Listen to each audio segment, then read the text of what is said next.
नमस्कार साथियों, कैसे हो आप सभी। उम्मीद है आप सभी बहुत अच्छे होंगे, मजे में होंगे।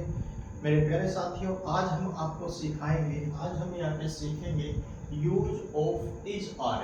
यूज ऑफ इच आर हम यहाँ पे कैसे प्रयोग इनका करेंगे, ठीक है। तो आप सभी नोटबुक और पेन लेकर बैठ जाइए भाई।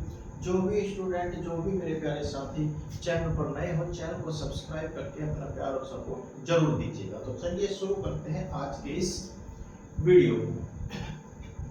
सबसे पहले हमें पता होना चाहिए इनका हिंदी मीनिंग, ठीक है। इज, सबसे पहले नंबर हम बात करते हैं इज की। इज का मतलब होता है, ठीक है। इज का मतलब होता है। इस है का प्रयोग हम करते हैं एक वचन में, ठीक है भाई। इसमें एक वचन में, एक वचन के लिए हम इसका प्रयोग करते हैं जहां पे कर्ता जो है एक को दर्शा रहा हो, वहां पे हम एक का प्रयोग करेंगे, ठीक है। इसके बाद में दूसरा है हमारा आर। दूसरा है हमारा आर। इस आर का हिंदी मीनिंग अगर हम देखें तो इस आर का हिंदी मीनिंग होता है या फिर हो, ठीक है। इसको हम प्रयोग करते हैं बहुवचन के लिए, इसका हम प्रयोग करते हैं बहुवचन के लिए, ठीक है भाई। बहुवचन के लिए मतलब जिसे हम कहते हैं प्लूरल। इसके बाद में एक आया है आपका एम। एक आया है एम। एम का हिंदी मीनिंग होता है बेटा हूं। एम का हिंदी मीनिंग होता है हूं, और इसका प्रयोग किया जाता है, याद रखिएगा, आई के साथ। इसका प्रयोग किया जाता है आई के साथ, ठीक है। और एक बात और मैं आपको यहाँ पे बता दूं कि इनका हम प्रयोग सीखेंगे यहाँ पे सेंटेंस के माध्यम से। सेंटेंस क्या होता है? सेंटेंस होता है वाक्य, ठीक है। सेंटेंस होता है वाक्य। तो सेंटेंस को यहाँ पे देख लीजिए एक बार। सेंटेंस, सबसे पहले हम बात करेंगे अफर्मेटिव सेंटेंस के बारे में। हालांकि सेंटेंस जो है कई प्रकार के होते हैं, लेकिन हम यहाँ पे केवल और केवल आज अफर्मेटिव जिसको हम कह देते हैं असर्टिव सेंटेंस, जिसको हम असर्टिव सेंटेंस भी बोल सकते हैं, या फिर इसका दूसरा नाम एक और होता है सिंपल सेंटेंस, ठीक है। सिंपल सेंटेंस, सिंपल सेंटेंस भी बेटा हम इन्हें बोल देते हैं। इनका हिंदी मीनिंग अगर हम देखें तो इनका हिंदी मीनिंग होता है साधारण वाक्य। क्या होता है भाई? साधारण वाक्य इनका हिंदी मीनिंग होता है। यहाँ तक आप बताइए, कोई आपको डाउट नहीं होना चाहिए। इनको हम कहते हैं साधारण वाक्य, ठीक है। चलिए जी, एग्जाम्पल आप यहाँ पे समझिए। एग्जाम्पल से पहले अगर हम आपको यहाँ पे बताएं इसका रूल को समझिए एक बार। सबसे पहले तो हम लेंगे सब्जेक्ट।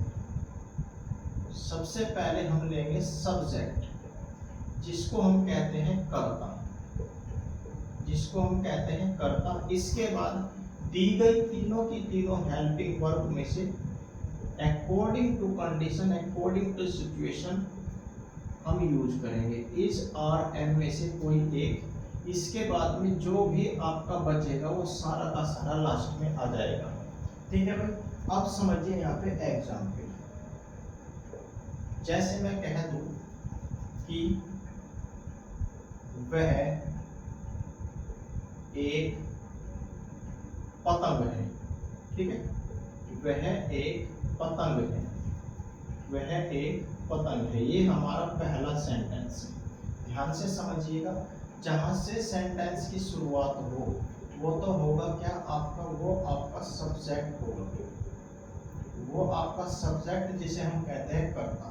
और ये आपकी क्या हो जाएगी? ये हो जाएगी आपकी हेल्पिंग वर्ब। ये क्या हो जाएगी? आपकी हेल्पिंग वर्ब।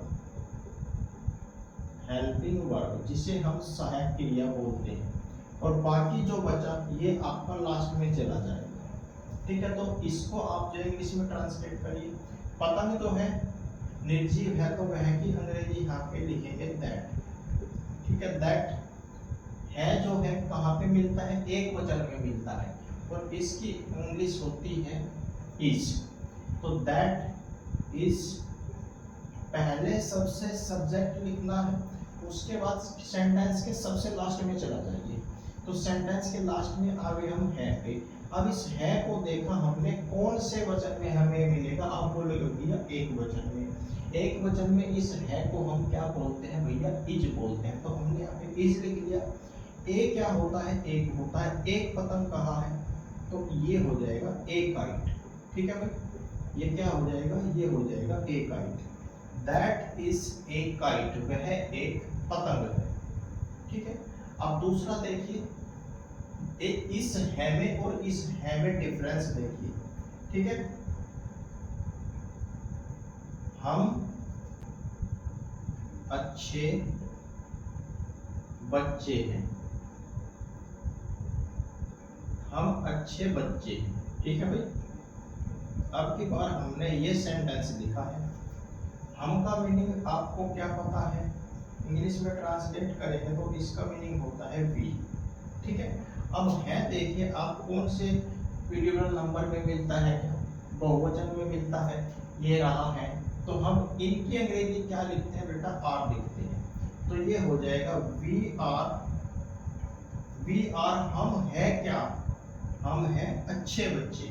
अच्छे की क्या लगा दूं बेटा, गुड लगा दूं, गुड। और बच्चे की क्या होती है, वैसे तो चाइल्ड होती है, लेकिन बहुवचन के लिए हम यूज करते हैं चिल्ड्रन। ठीक है, बहुवचन के लिए हम यूज करते हैं चिल्ड्रन। तो इसका जो इंग्लिश ट्रांसलेशन होगा वे हो जाएगा वी आर गुड चिल्ड्रन, हम हैं अच्छे बच्चे। इंग्लिश में ट्रांसलेट करके हम इसको हिंदी में देखें तो ये होता है हम हैं अच्छे बच्चे। समझ आई बात, यहाँ तक आपको कोई प्रॉब्लम नहीं होनी चाहिए। नेक्स्ट देखिए, अब हम चलते हैं, नेक्स्ट हम चले, नेक्स्ट बचा है हमारा हो। इसको भी देख लीजिए भाई, तुम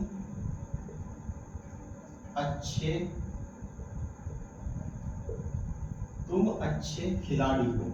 ठीक है, मैंने यहाँ पे लिखा है एक वाक्य, तुम अच्छे खिलाड़ी हो, ये हमने एक सेंटेंस लिखा है। तो कहाँ से पहचान होगी, या तो आप सब्जेक्ट को देखिए, यहाँ से पता करिए। अगर यहाँ से भी आपको समझना है तो लास्ट में पहुंच जाइए हो गई। अब वो जो है कौन से वचन में मिलता है, आप बोलोगे भैया ये मिलता है हमें बहुवचन में। बहुवचन के लिए कौन सी हेल्पिंग वर्ब यूज करते हैं, आर करते हैं। तो तुम का इंग्लिश ट्रांसलेशन क्या होगा बेटा, यू होगा। ठीक है, हो का मीनिंग क्या है, इंग्लिश में ट्रांसलेट करके देखें तो आप बोलोगे भैया वो बहुवचन है, प्लूरल है तो आर आएगा। क्या है, अच्छे खिलाड़ी। अच्छे को हम बोलते हैं गुड, और खिलाड़ी क्या होता है, प्लेयर होता है। खिलाड़ी क्या होता है, प्लेयर होता है। तो ये हो जाएगा यू आर गुड प्लेयर्स, तुम अच्छे खिलाड़ी हो। क्लियर, कोई डाउट नहीं रहना चाहिए। अब हम बात करते हैं एम का प्रयोग। जैसे मैं एक विद्यार्थी हूँ। ठीक है, मैं एक विद्यार्थी हूँ, ये हमारा यहाँ पे वाक्य है एक। अब हमें कैसे लगेगा कि इसमें एम लगना है, तो देखिए हूँ पे हम पहुंच जाएंगे। हूँ हमारा कहाँ पे मिलता है, थर्ड नंबर में। थर्ड नंबर में हूँ की इंग्लिश तो चलिए हमें पता चल गई एम होता है, लेकिन प्रयोग किसके साथ होता है, आई के साथ। स्टार्टिंग में क्या रखा है, मैं रखा है। मैं की अंग्रेजी क्या लिखी हुई है मेरे भाई, आई लिखी हुई है। नहीं आपको इस तरीके से भी समझ आता तो बेटा यहाँ पे ऐसे लिख लीजिएगा आई। ठीक है, इसको हम बोलते हैं आई, और आई का मीनिंग होता है मैं। इसको आप ऐसे लिख लीजिएगा, आई मीन्स होता है मैं।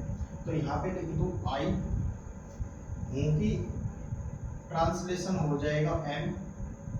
क्या हूँ, एक विद्यार्थी, आई एम ए स्टूडेंट। ठीक है, आई एम ए स्टूडेंट। समझ आई बात। यहाँ तक कोई डाउट आपका हो तो बताइए। क्लियर है मेरे साथ ये सभी चीजें? तो मेरे प्यारे साथियों, ये था हमारा छोटा सा वीडियो जिसमें हमने कोशिश की है कि हम आपको आसान भाषा में इस आर एम का प्रयोग अफर्मेटिव सेंटेंस के माध्यम से यहाँ पे बता पाए। अफर्मेटिव कहते हैं साधारण वाक्य को। क्लियर है? तो उम्मीद करते हैं कि आपको ये छोटा सा वीडियो कंप्लीटली क्लियर हो गया होगा। कोई डाउट आपका बचता है तो आप उसको कमेंट सेक्शन में पूछ सकते हो। अगर आप चैनल पर पहली बार आते हो तो चैनल को सब्सक्राइब करके अपना प्यार और सपोर्ट जरूर दीजिएगा। मिलते हैं आप लोगों से इसके नेक्स्ट पार्ट के साथ, नेगेटिव सेंटेंस के साथ। तब तक के लिए नमस्कार, जय हिंद, जय भारत।